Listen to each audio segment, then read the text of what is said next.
Cherry 7 Pro galovka ochganmiz. Mashinasi bilan minib kelgan. Adashmasam Sharxonmi, shunaqa. Aniq esimda yo'q. Obunachilar. Mashinada nima bo'lyapti? Akalar 70 ming yurgan eski mashina emas.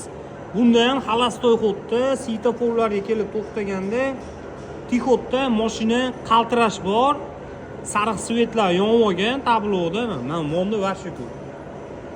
Shunaqa problema. Ana uje ko'rib turibsizlar-ku. Ustakalarimiz uje biladi, xitlaydi uje mana 3 ta kamerada problema.